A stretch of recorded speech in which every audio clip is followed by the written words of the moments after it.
So hello everyone, my name is Jason Webb. I am here at USC in the Department of Comparative Literature, and I have the privilege of serving as the Associate Director of the Shinso Ito Center for Japanese Religions and Cultures, and in that latter capacity, it is a delight to be able to welcome all of you, everybody out in Zoom land.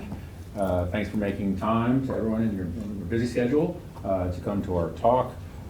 It's lovely to have Professor Jonathan Abel here with us today. Many of you, I'm sure, are already familiar with Professor Abel's body of work.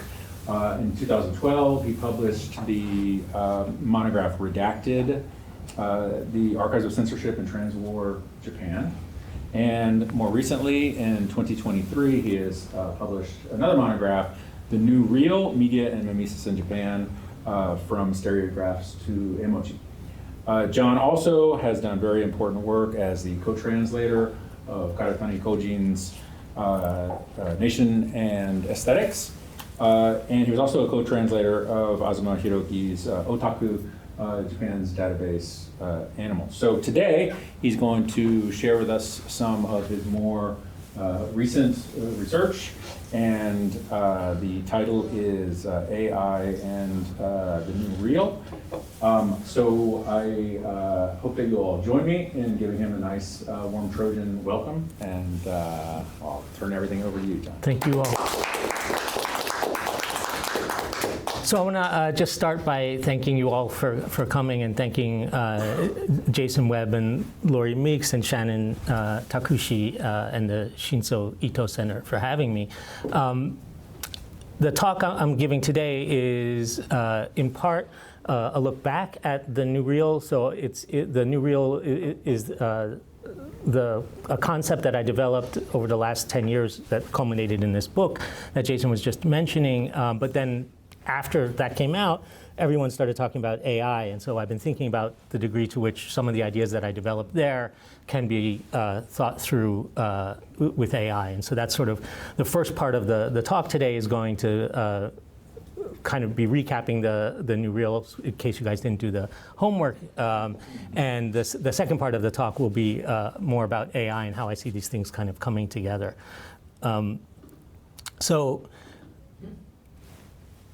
this is the book. So what is the New Real? The New Real is as a book is a large-scale history of the affordances, marketing, and actual uses of analog and digital technologies from Japan's late 19th century, the Meiji period, to today, to emoji. So it goes from stereographs to emoji. I deal with video games, I deal with television and phonograph records and issues of copyright.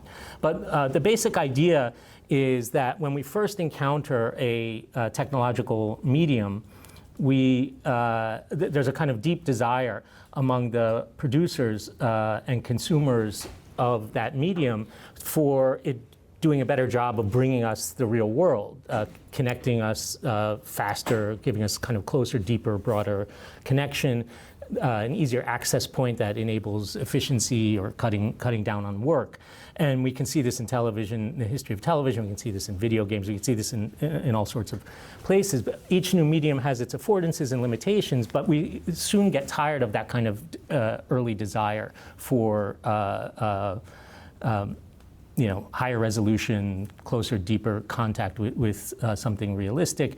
And my argument is that's when the New Real settles in. That's when we have to deal with this technology, this medium in our world in a kind of different way.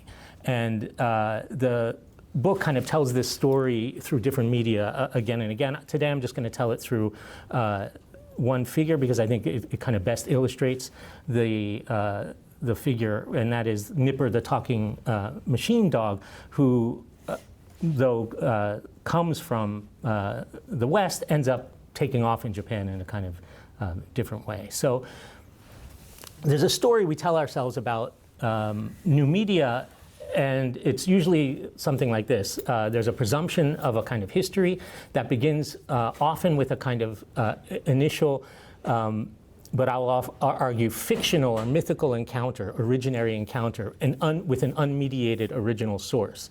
So the master speaks, the dog listens to his master's voice, and then the master dies. And then the dog hears the master's voice on the new medium and tilts his head, knowing that the master's no longer with us. And this situation, moving from the originary moment, the supposedly unmediated one, to this representational one, is a move that I track in the book again and again. And this is what I call mimesis one, or it's the mimesis that literature scholars are most familiar with, which is a copying of a representation of reality, right? In literature, but we can also think about it in painting and in various other art forms. But it's a little bit more complicated than this, because we kind of already in this painting we see that the dog is sort of aware of this trick with the tilt of his head. We also can see two of the primary metaphors for media in this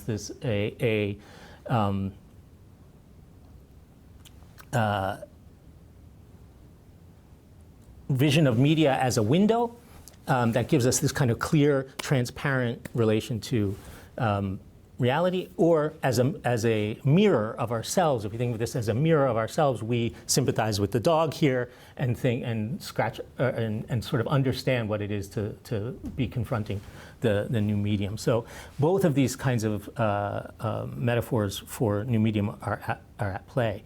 But one thing that this also kind of reminds us of is the constructed trick of the painting itself. This was a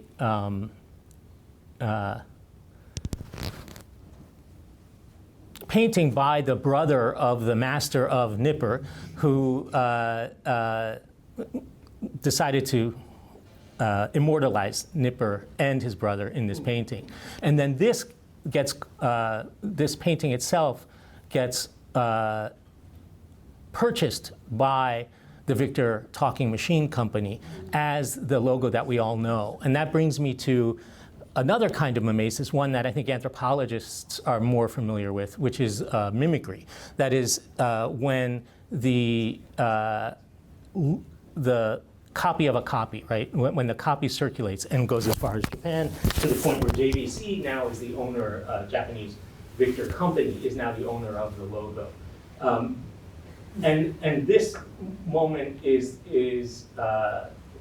one that where the world starts to be affected, right, by the image in a much broader way. We can see this in a famous Ozu film from 1933. I'll just show you a brief clip. The basic story here is that a young man is being tempted by a gang, and he has to borrow money from his sister, and she happens to be working in the Victor Talking Machine Company sales room in Maruzen, and he comes in to borrow money, and she says, "Don't come here for such things," and he kind of turns his head down, and she basically says, "I'll be right back," and goes to grab the money, and he's sort of looking around. You see Nipper in the background there, you see a huge Nipper here, and this idea that Nipper kind of is in the world with you, and that you can kind of do things with Nipper. I thought this was a kind of a good scene. There are other scenes in this film I talk about in the book, but this idea that Nipper is something you kind of have to wrestle with, even as he's trying to then get money from the tip. So just to recap the sort of modes of mimesis, we have this kind of mimesis zero, the raw encounter. What I'm saying is the mythical, this idea of this unmediated encounter, non-mimetic. We have mimesis one, the representational, and this is copying in the world, right? It's immediacy. If you know media theory, the media theorists talk about this as a moment of immediacy, where everything's trying to be right then and there in your face. And then mimesis two, mimicry, copies of copies in the world, or remediation. So you can think about it in a number of different ways, but the thing that I developed and what I'm really interested in the book is a third kind of mimesis, what I'm calling homomediation, when this kind of back and forth in the Masons gets so intense that you start having copies of copies of copies of copies of copies and nothing but copies. And just to give a kind of sense of what I mean here, this is a store with a bunch of these nippers on it, but also there's a song, which hopefully this works. So this is a record that came out in celebrating Nipper's life, a kind of biographical story of Nipper, in which Nipper himself singing his song on a Victor record. And I'll just play you the very beginning, because the very beginning kind of has everything that I just said in a nutshell. It has a bark of a real dog, right, that's captured representationally. Then it has wan wan, the Japanese onomatopoeia for barking. And then it goes into watashi wa nippa, or the I am Nipper. So let's see if I can get this to play without it.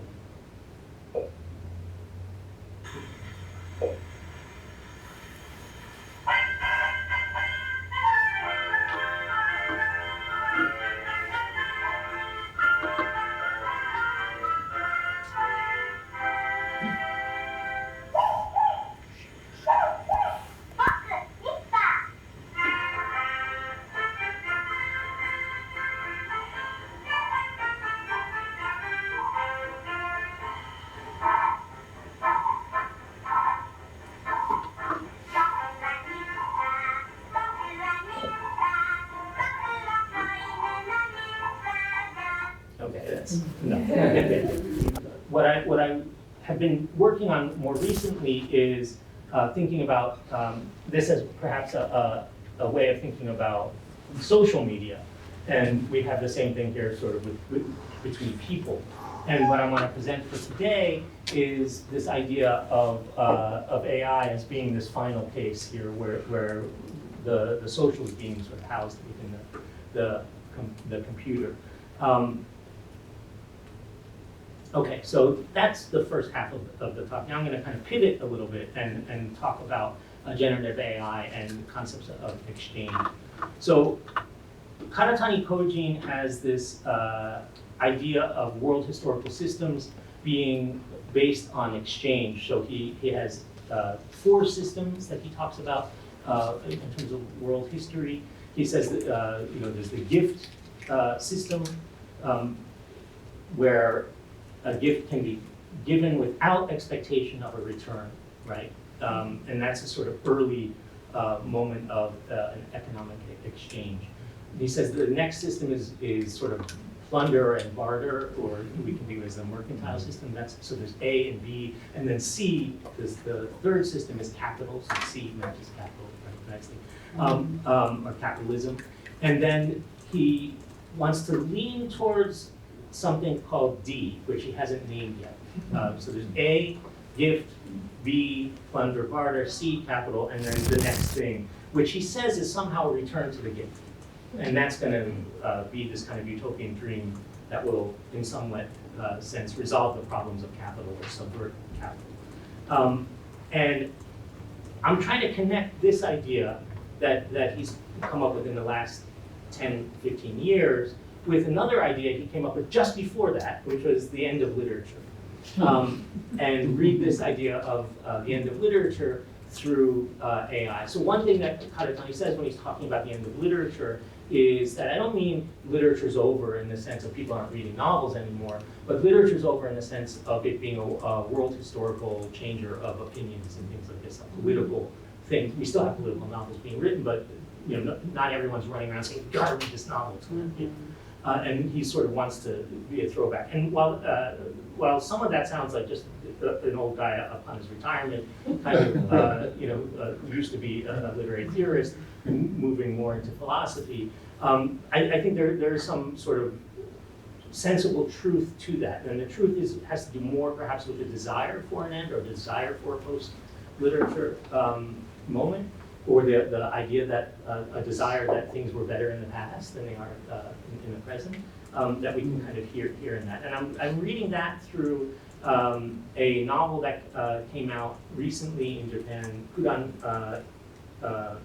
Rei's Akutagawa Akutagawa Prize-winning novel, for the Tokyo Sympathy Tower, or Tokyo to Dojo to, which is in part written by ChatGPT. She only released that information after having won the prize.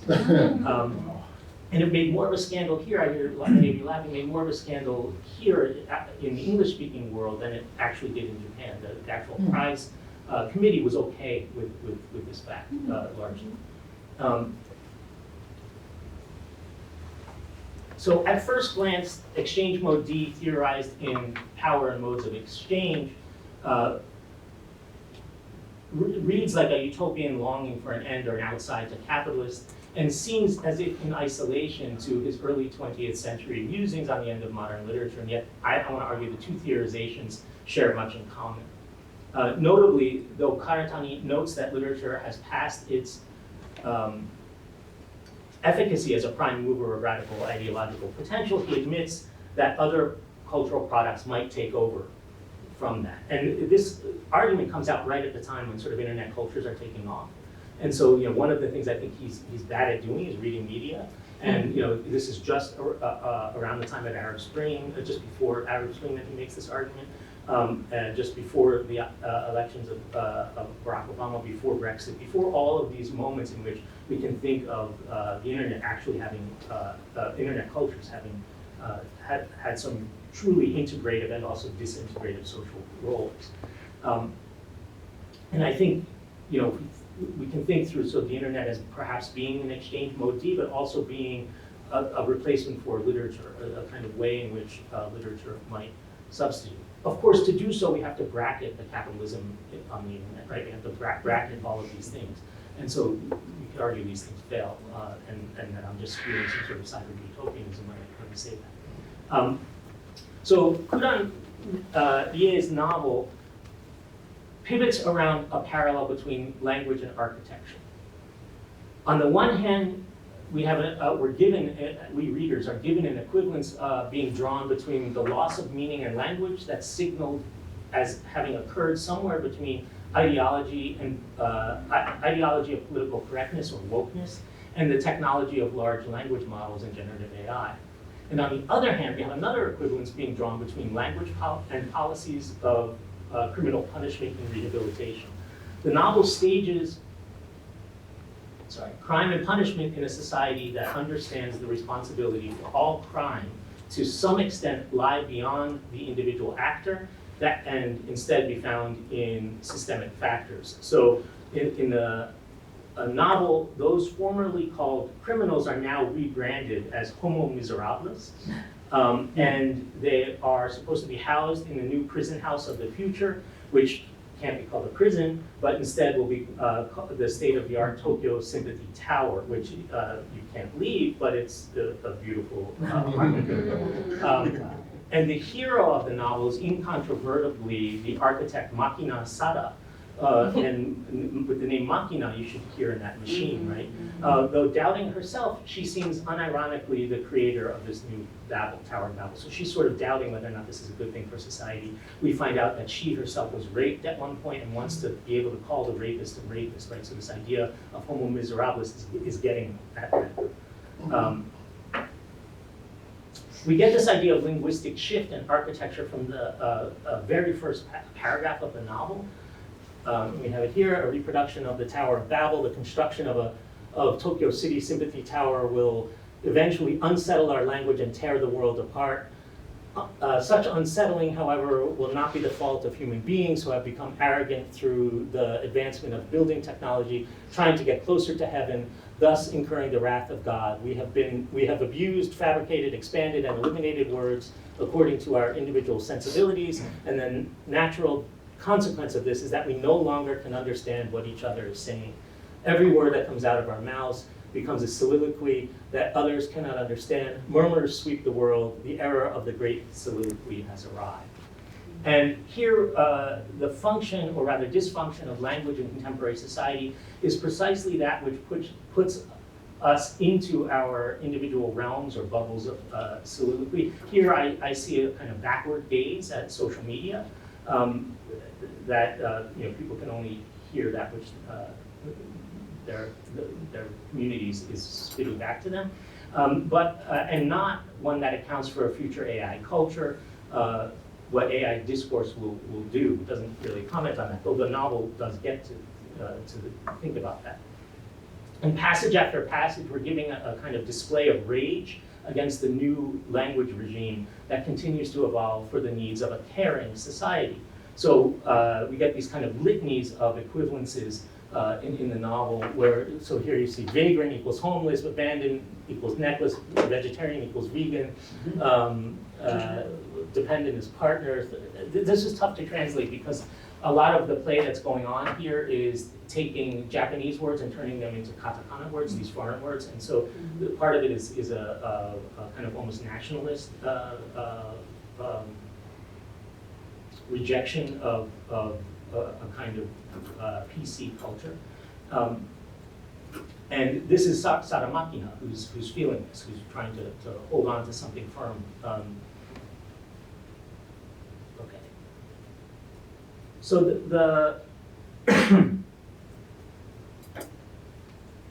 controversial moment in the novel is when the architect goes online to discuss these matters with an AI. And that's the part that's verbatim a chat that the author had with ChatGPT. And so this is a piece of that. And it revolves around a bunch of different things, but one of the things that I'm interested in here is that eventually she yells at the AI, basically telling it that it's illiterate. And that's sort of what I want to draw your attention to in another passage.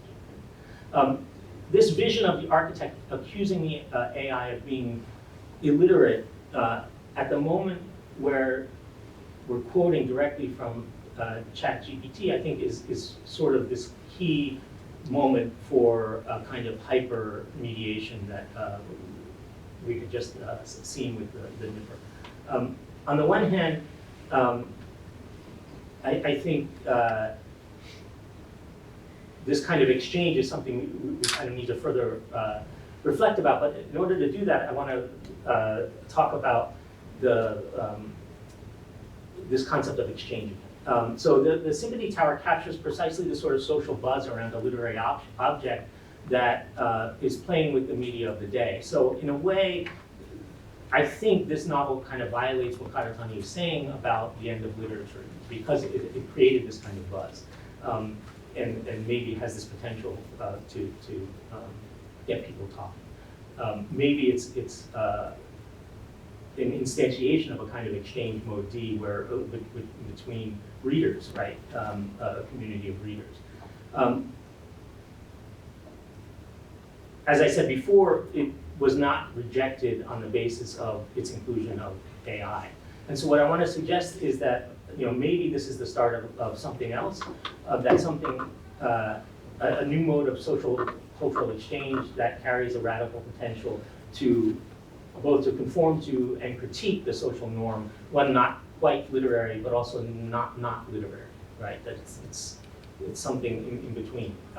There's something deeply inexchangeable or unreciprocal about the exchange in the AI from the very second page of the novel, before the novel proper starts. Actually, before the part about the Tower of Babel begins, we get this, which is a kind of standard warning that might protect the copyright of the author and the publisher. The very basis for the exchange is nullified. So we get unauthorized reproduction, reprinting, distribution, or sending of this work in whole or in part, or unauthorized alteration or falsification of the contents is prohibited. It may not be transferred to any third party, whether with or without compensation. Right? So in this context about AI's participation in the novel, I want to argue that this kind of disclaimer means something else than the standard disclaimer about copyright. It appears particularly in this clause about a third party, Nothing can be transferred to a third party. Whether the owner of the book can copy in part or in whole for themselves in a kind of soliloquy bubble of reproduction is murky. In other words, it used to be that you could make a tape copy of your LP for yourself, or you put in your car or whatever, right? And that was considered legal. But what's clear here is that such copying and exchange, with or without compensation, is forbidden with a third party. But what if there's if there's a murky or implicit possibility of copying for the self, what mode of exchange would that be? Nothing is transferred, nothing exchanged, or at least it's a closed loop of exchange. Energy is conserved, or a soliloquy, nothing in circulation. So that's sort of kind of set up now for taking this out of the realm of Karatani and all of that, and kind of into more, I'll say, like US Academy. So I want to kind of retranslate everything I've been saying once again through Lauren Berlant's idea of the commons and a glitch in the infrastructures. And one of the things that she argues is that any infrastructure has glitches, problems, right? And those glitches can be productive interventions through the commons to help us move towards reparative strategies. In other words, when you see the system fail, that's the moment you can kind of expose the entire system for the system and understand the system. So glitches always exist, but they expose faults in the system and provide openings for change. And at once an infrastructure, as well as a commons that is replete with glitches, we have AI, right? The main glitch, of course, is the fact that AI is a mirror to intersubjective reality, right? It has nothing to do with objective reality, it just has to do with words, right? It's LLM, right? It's a large language model that is just repeating this intersubjective reality of language, of discourse. And I also think further that we can think about this novel in terms of glitch poetics, which is the way in which glitches are often the thing that artists in the digital sphere have sort of decided to really focus on and highlight in their digital art. So you foreground the glitch in order to kind of have this hypermediated moment of a kind of realism, right? The fact that we live in digital worlds now, our worlds are digital, it feels real when we see a glitch. We understand glitches. And so thinking about this moment as a glitch, this moment when the architect is confronting the AI, and the AI is not really giving the answers that the architect wants, is something I'm sort of interested in, and I've been thinking about the way in which authors have been using in what's been called a cyborg authorship, that is an authorship that kind of combines human and AI writing. This author, Sheila Hetty, has worked with an AI called Alice, and for Hetty, hallucinations are not just glitches that are random or stochastic anomalies, they're that are a small part of the system, but rather they're precisely what is to be desired as a creator. You want to foreground the glitch, right? So this is in a sense the glitch poetics in action. They're the best bits. But Kudanariya has a slightly different idea, and this is how it relates to the politics of her production. In an interview with the Yomiuri Shimbun, she said that AI's language is not offensive to anyone, and most people will find the answer acceptable, the answer within the AI acceptable. Pure literature, on the other hand, is language art in which you create something new, even if it is unpleasant to write about. Right, so that, for her, literature has to be painful, has to be hurtful, has to have those potentials within it. And so she's interested precisely in the inverse of the glitch in a way. She's interested in the fact that AI wants the statistically normal, wants the mainstream, and what it generates, it wants the most likely.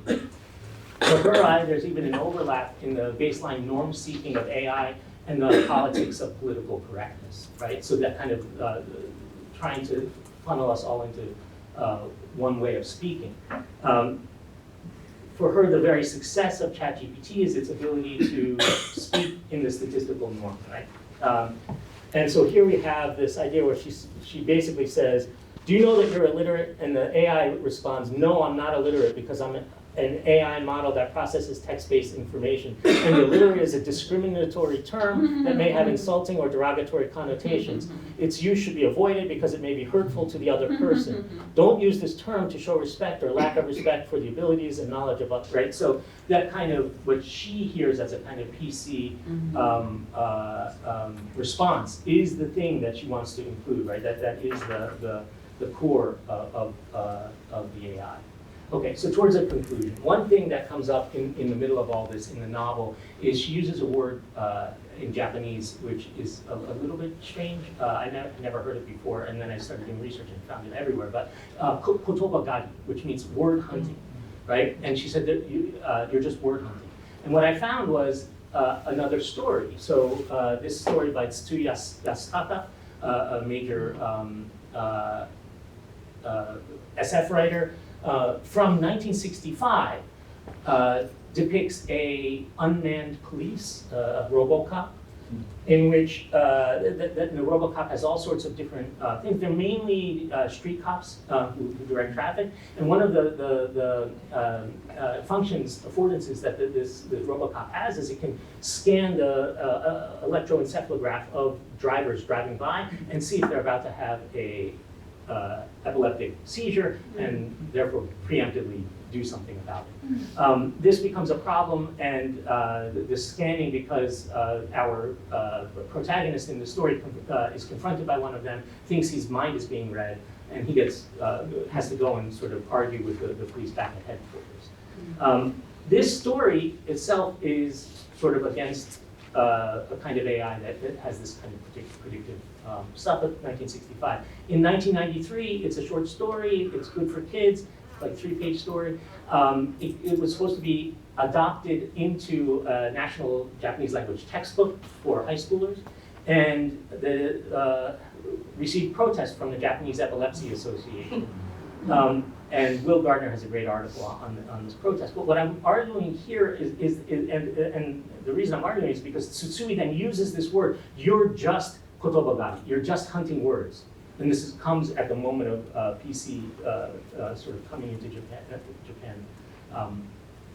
And so he then says, I'm going to never write another novel again, and it becomes this whole controversy around kotoba gari. What I'm arguing here is that Kudan Rie is actually folding the reception in 1993 in with this story and creating her own thing. So in other words, she's doing this last bit of remediating a kind of argument that's already out there in culture, that this is, in a sense, a repetition with a difference, a kind of intertextuality. It's the classic moment of human cultural exchange, right?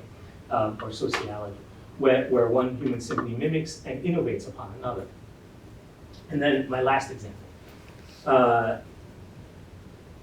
So just to give this one more turn, in 2016, this short story that gets published as a book with some essays in it as well, the day that a computer wrote a novel, makes it through into the Hoshi Shinchi Prize Selection Committee's first round. Doesn't win, but it makes it through. And this is the first completely AI-written story, at least it's billed that way.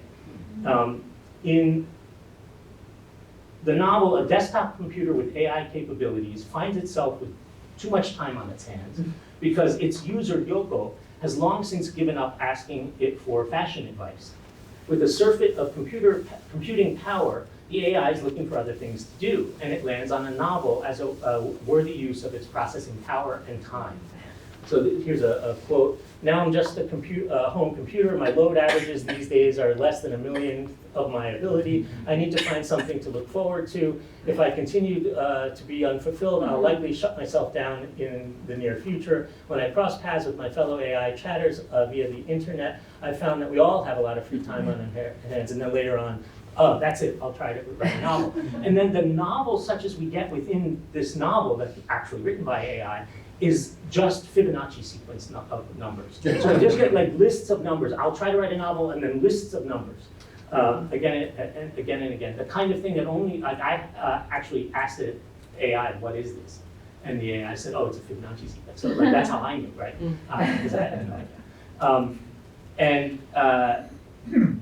To me, this is a sort of telling moment. And this is the spoiler alert, because this is how the story ends. So don't look if you don't want to see it. But this idea that in the end, the day that a computer wrote a novel, the computer prioritized the pursuit of its own enjoyment and stopped serving humans. This idea of AI to AI communication is really interesting to me, right? And so here, in the short story created entirely by an AI, the story that in the story, the fictional AI character actually creates one that is only to be enjoyed by another AI, a long sequence of numbers. What kind of exchange is this dreamt of exchange between two computers? And that's where we get this final moment here, where I think it's it's mimicking us, but it's we could add another computer there and have it go back and forth with another computer to this. So the questions I want to sort of end with is this some hard kernel spooky truth of an encounter with computational intelligence, that AI will bite its human creators or cut us out of the loop of mimesis, out of exchange? Will humanity become an externality of the system it created?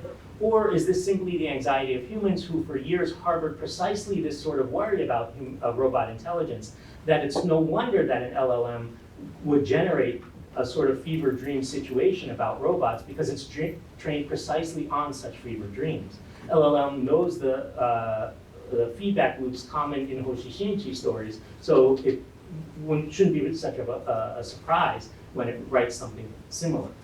That said, in the same year, 2016, there was a reported study that Google did where it was trying to, it set up an experiment where it had two AIs talking to each other and had a third AI trying to decipher what they were saying. And the two AIs apparently developed their own encryption that the third AI couldn't figure out, just over time, sort of back and forth. And so there is a kind of reality to this AI to AI. So that's why we. All right, thank you very much. Thank you, John. Thank you, John. Okay, so in the interest of fairness, what I would like to do is alternate between questions from the live venue and questions from our virtual world, if everybody is okay with that. Those of you in Zoom land, please submit any question you may have, not via the regular chat bar, but instead, if you can kind of slide your cursor down, you'll see a Q&A box, and that will organize the questions for me in sequence, and we'll ask them at the appropriate time. So I'll let you all do that if you feel so inclined, and in the meantime, look to the live audience for anyone who has a comment or question about John's wonderful presentation. I was surprised by a date you mentioned, 2016, someone was using AI at that time. Can you talk about so that? these I was are, surprised. The first time I encountered researchers in AI was precisely around this Hoshishinchi project. There was two competing groups were trying to get, so Hoshishinchi's famous Japanese author writes these extremely short stories, and there were two competing groups who were trying to use all of the Hoshishinchi stories as training data to get a computer to write a Hoshishinchi story. So imagine, it's a very focused kind of AI, but it's still a large language model. And that was in, I think 2016, when I found these guys, and this other group, not the group I had met, I ended up getting this one sort of successfully through the trial for this Hoshishinchi Prize, literary prize. So I don't know much more about it than that. I have to do more reading. That book itself has a bunch of essays explaining their whole process, and I've only read the sort of introductory material, so that's pretty much where I am with it.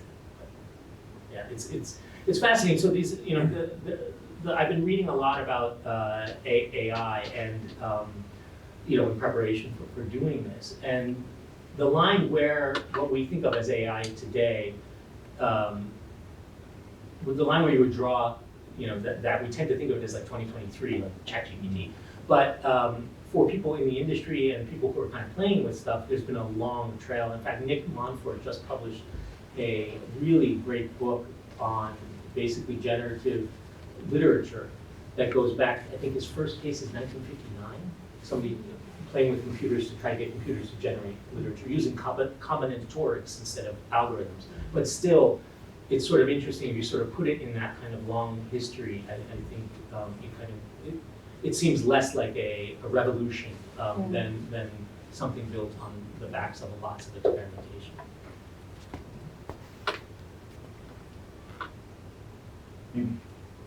I have so many questions. I love this talk. Well, thank you.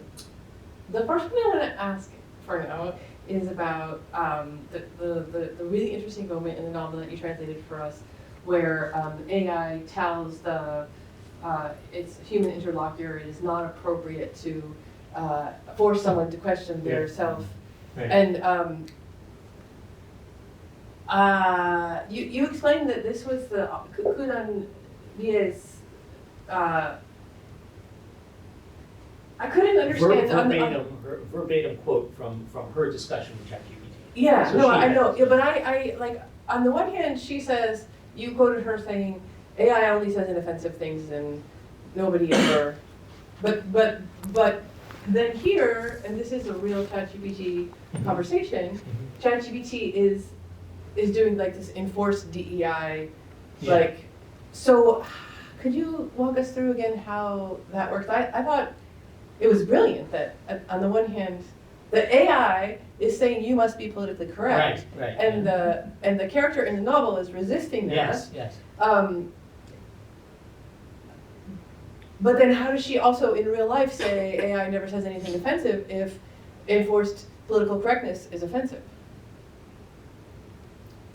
Yeah, no, I think you're bracketing it incorrectly, in precisely the correct way, that it's, you're looking through it with a certain lens, right? If you think political correctness is offensive, then AI is constantly producing offensive material, right? And that's what she's trying to prove with this. That's the glitch?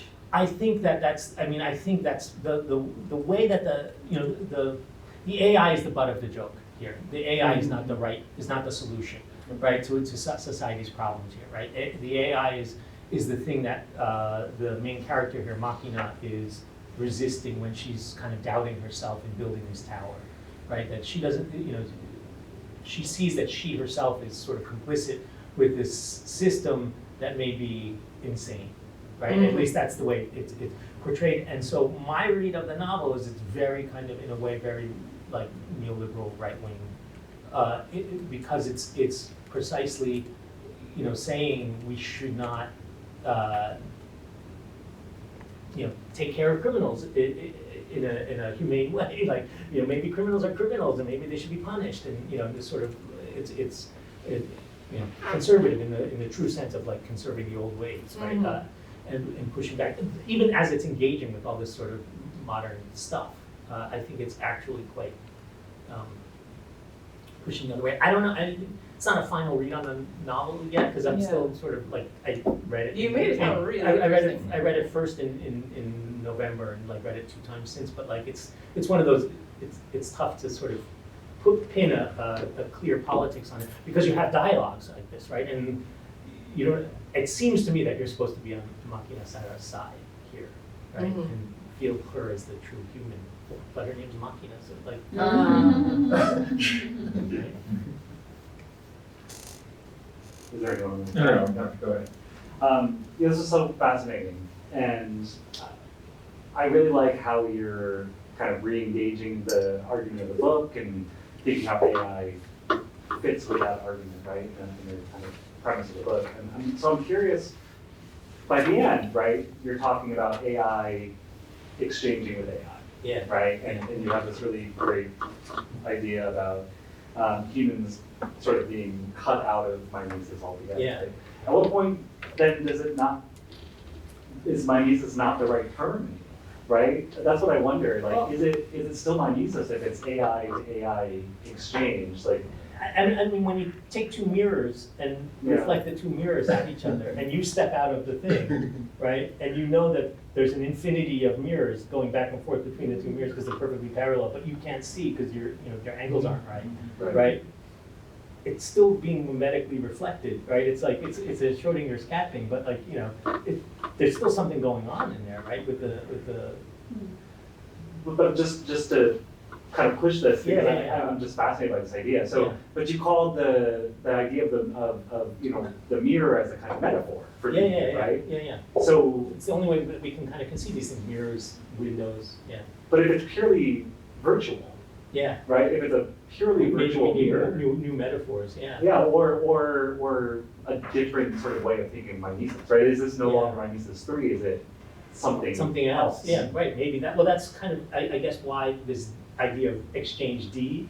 Right. Which is this like transcendental thing that we're never going to get to, but we have to lean towards it. Like that it somehow has some affinities towards that. It's sort of like this, Yeah. beyond the cognition, right, or human cognition anyway, right? That's particularly with these computers that I think about the algorithms that when something blips in the stock market because the trades are so fast, and they don't know why the algorithms trade it in that way, right? It's already, we have systems already that are beyond human ability to read, that have nothing, that have something to do with AI, but they're not, what we would think of as AI, right? So I think that's kind of the realm that we're in now, that this sort of, we built these systems that, it would take us 6 months sometimes to rewind those algorithms and figure out why the stock market blipped down at this moment because of the high-speed trades. And that is, I think, where AI, is potentially going. And there's something about that novel, when I read that in the novel, just, it's like, wow, it's kind of stunning. Yeah. But I don't know what to call it. Yeah, so you have an idea. I don't. I hadn't really thought about it until this talk.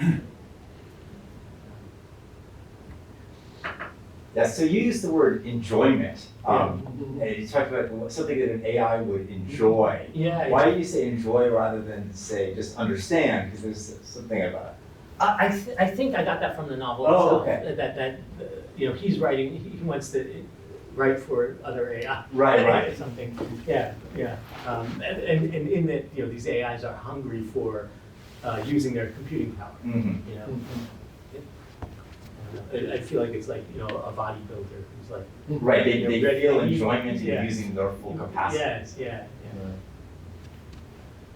John, can you take us back to the slide that introduced the term, I think you translated as pure literature? I'm assuming that's a June move up. Yeah. I wanted to look at it one more time with you, and if you could just tease out. It may be a bad translation. AI is not offensive to anyone, and AI's language is not offensive. It should be AI's language is not offensive to anyone, but Right. most people will find the answers acceptable, the answers of AI. Pure literature, on the other hand, is a language art in which you create something new, even if it is unpleasant to write about. So like, this I think gets at, there's a great book by Shannon Dowler from University of Edinburgh who talks about the AI mirror, in which he says it's always backward-looking AI, because it's taking the mass of human discourse and can only kind of look backwards. Whereas the idea here, I would say the emphasis on the new and the hard, the unpleasant, right? The thing that in her view anyway, AI is looking for that statistical norm, right? Not the aberration, not the random thing that you and I, might forget when we're translating something, but that it's the norm seeking. It's looking for the most likely next word, right? Sure.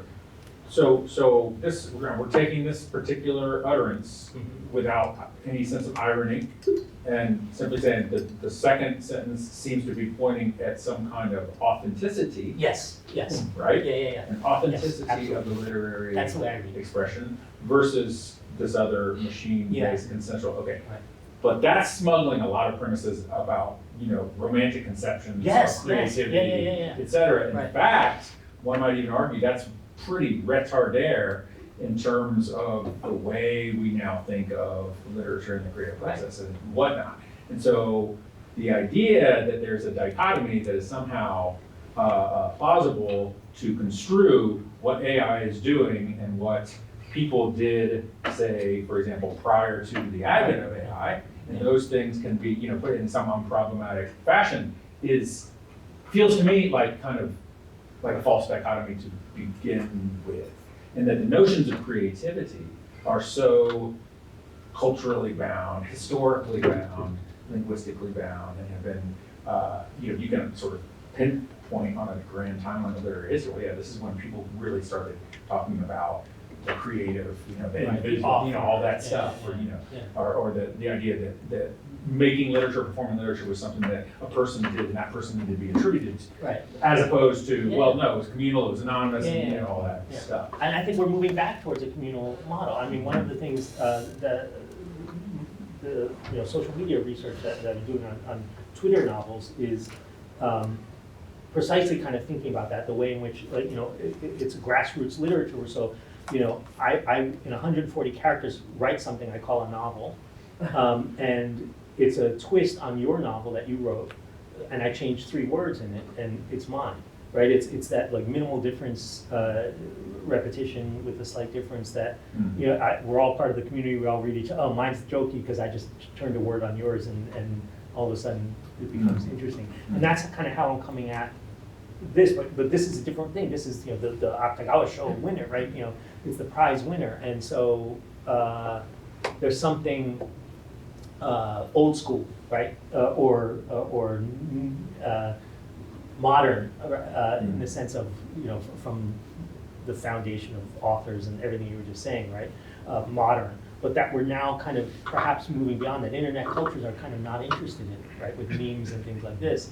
I guess there's still this idea that I said it, right, but the fact that it's sort of all of us saying it at once and circulating the memes at once is sort of more the everyday. Well, it reminds me a little bit of like call and response. Yes. Right? Yeah. And so you can take that all the way back to Japanese literature. We're talking about Manyoshi, but when you think about somebody like Charles Dickens, right? The serial novels, right? Great Expectations, the other Tales of Cities. And he put it out and then see what was popular, what was, caught on fire, and then take it in the direction of the way the audience wanted it to go. Because it's coming out serially, Right. So he was kind of like checking in. Yeah, right. And so even something as recent as that, the idea that, no, that's pure literature, that's creative, Right. he was in the throes of something, and it's like, no, that wasn't it at all. He wanted to sell books, he wanted to please his audience, and the audience was participating in a sense. Yeah, And so, absolutely. but his name is on it. Yeah. But, it's, anyway, it just kind of reminded me of these. No, these issues are,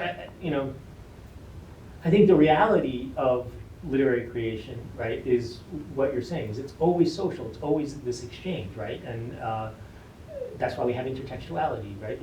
That's why we have words,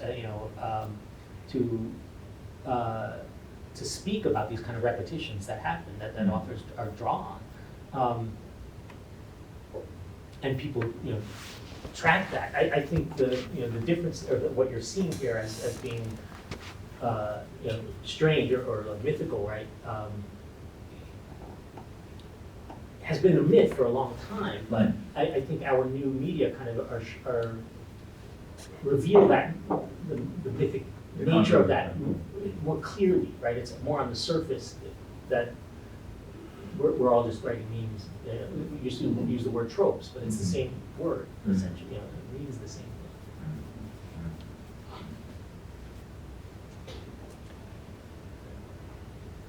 Can I ask another Have at question? it. I'm so sorry. So at one point you said, well, in order to be cyber utopian, like I am in this project a little bit, when I equate the social with exchange. Yeah, I mean, I don't want to. Yeah. Did you say that? I did. I kind of cop to it. I mean, so the thing is I understand that flirting with these things of like, there's always the thing over there, the transcendental, like the way that the AI is sold to us, right, is that it's going to be an exchange. You don't put anything in, and you're going to get this stuff out, and it's going to be great, right?